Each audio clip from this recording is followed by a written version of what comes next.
Assalamu alaikum warahmatullahi wabarakatuh. Ashama akkam jirtu hordoftoota channelii YouTube Abdul App. Barnoota tokko isinii qabadhee dhufeen jira. Namoonni baay'een settingii YouTube kanarratti ni rakkatu. Gaaffii jaraa keessaa sharing namaa nun qaqqabu akkasuma emailii irraan ergaan nuuf ergamu nuuf hin dhufu. Namoonni baay'een ergaa akkasiin natti ergame jedhu garuu nu bira hin gahu. Maali wanni kun jedhu? Settingii YouTube gaan bal'ifnee kan waliin ilaallu ta'a. Namoonni Telegramii kiyya barbaadan channelii kiyya jala abaawotii jala seenuudhaan Facebook, TikTok fi Telegram irra tuquudhaan gara Telegramii dhufuu dandeessu isiniin jecha. Namoonni channelii kanaaf haaraa taatan subscribe gochuun beelii kanarra tuqxanii ol ka jedhurra kaa'uu hin dagatinaa. Haga dhuma barnoota kanaatti turtii gaarii.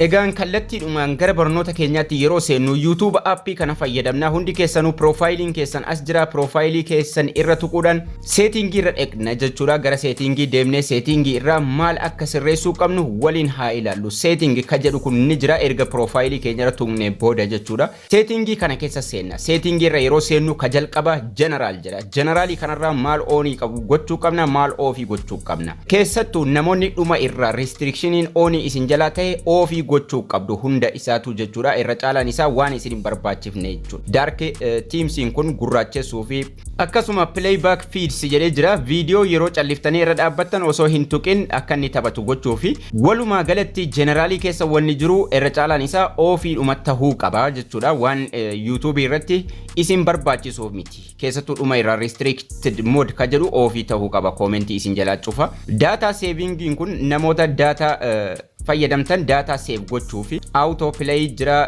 Video quality isin barbaachisa. Video quality kun qulqullina video high picture quality ka jedhurra yoo keessan qulqullinni video ni dabala jechuudha. Ka jalqabarra yoo ta'e garuu akkuma networkii keessaniitiin ofumaa isaatiif jijjiira jechuudha. Kanaafuu namoonni wifi fayyadamtan high picture quality ra yoo keessan baay'ee bareedduudha. High picture quality akka qulqullinni viidiyoon qulqullina sirriitti isinitti mul'atu gochuu fi akkasuma downloadiinis faayidaa takka isiniif hin qabu. Watch on TV. Watch on TV kun namoonni tokko tokko wanni mobile irratti fayyadamu TV irratti darbe jettu kana irra tuquudhaan ofii gochuu dandeessu. Ofii gootu wanni mobile keessan irra jiru TV irratti hin darbu jechuudha. History and privacy kun waan isin daawwattan yookaan immoo waan isin search gootan akka YouTubein saving goone jechuudha. Kanaafuu on gochuu hin qabdanu. Try new feature, purchase and membership wanna adda addaa jira. Jarri kun membership bitachuudhaaf new featurein illee akkasuma waan haaraa bahe like premium waan adda addaa bitachuudhaaf yoo accountii baankii qabaattan malee isinin barbaachisu. Gara guddaatti deemaa jirra amma billingiinis akkasuma namoota accountii baankii qabaniif. Kanaafuu ofii ta'uu qaba. Inni waannaan notificationii kana. Notificationiin kun ka jalqabaatiin ala haga dhaqee kadhumaa lamman hafutti onii ta'uu qaba. Hundi isaatu recommendation video, active on my channel, community post suggestion hundi jiraatu waan faayidaa qaban. Keessattuu shared content ka jedhu jechuudha. Mentioning kun kan namni channelii keenya mention godhu shared video yoo kun ofii ta'e sharing nama isin bira hin qaqqabu jechuudha. Kanaafuu namoonni sharing nama hin qaqqabu jettan shared video, shared content onii godhadha. Product updating kun YouTube yeroo waan tokko tokko maxxanse akka isin dhaqqabuuf gara emailiitiin waan adda addaa akkasuma namoonni viidiyoo YouTube keessanii gara TV'tti darbu kadhumaa lamman ofii ta'uu qaba. Commentiin namaa isin qaqqabu, community postiin isin bira gahu, YouTube yeroo waan adda addaa emailiin isin erge isin bira dhufu wanni hundinuu as keessa jira. Kanaafuu kadhumaa lammanii fi ka gubbaa tokkoon ala hundinuu onii ta'uu qaba. Kana onii godhannaan kanaan booda namni subscribe isin godhe maqaan isaanii dhufaa sharing nama hundaayyuu isin dhaqqaba.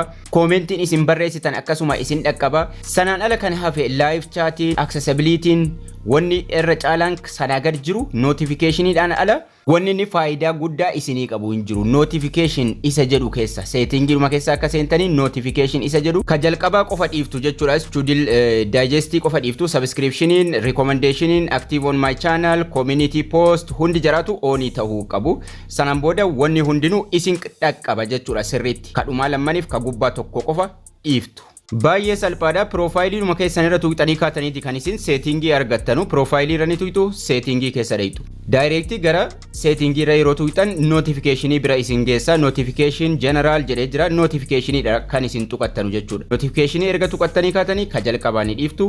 Hundayyuu onii gootanii kadhumaa lamman dhiiftu jechuudha. Haala kanaan kan isin kana oonii gochuu qabdan hundi isaatu isin barbaachisa waan ta'eef. Haala kanaan salphaatti moobaayiluma keessanirra akka wanni hundi nu dhufee isin qaqqabu aappiinuma seetingii YouTube kanarra sirreeffachuu dandeessu jechuudha. Gaaffii namoonni sheeriin nu qaqqabaan jiru jettaniifa sirriitti deebii isiniif tahaa jechuudha. Akkasuma gaaffii keessaan namni na gaafatu keessaa viidiyoon kan kee qulqullina hin qabu hin mul'atu namoota naan jedhantu jiru.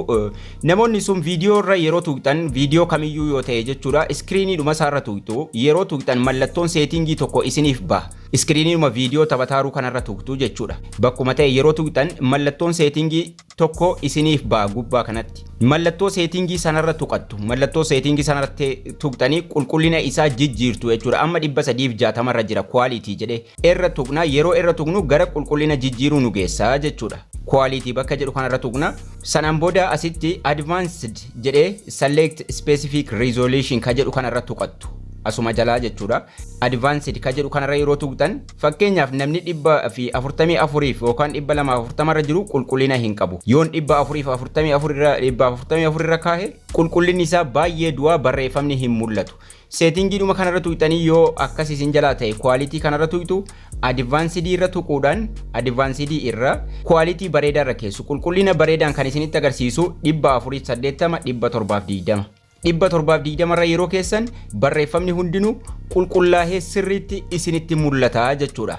720 yookaan 480 qulqullina bareedaadhaan isinitti mul'ata. Quality jedhee asirratti ilaaluu dandeessu jechuudha. Mallattoo seetingiidhuma sanarra tuqxanii.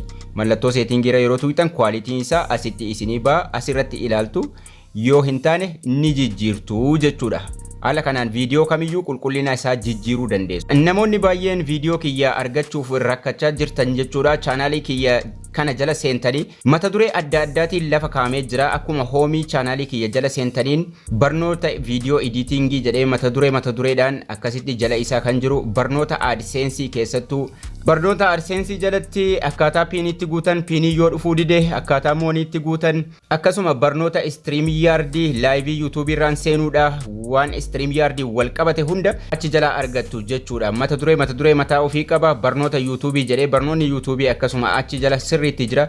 Barnoota laptooppii namoonni barnoota laptooppii barbaadanis short viidiyoon kunillee baay'ee isin fayyada. Koomentii cufameef namoota Chrome irra isin geessuu dideef moobaayiliin keessa yeroo Chrome irra YouTube studio irra seentanii sa'aatii ilaallachuudha jettan isin rakkise short viidiyoo gaggabaabaasan yoo daawwattan sirriitti isin gargaaruu danda'a. Akkasuma playlistii jalas yoo seentan mata duree adda addaatiin viidiyoo wal fakkaataa achi jalatti sirriitti argachuu dandeessu. Barnoonni keenya har'aas kana fakkaata ture akkasin irraa barattan abdii guddaan qaba. Haga barnoota kutaa ittaanu walitti deebinutti turtii gaarii nagayaan tura.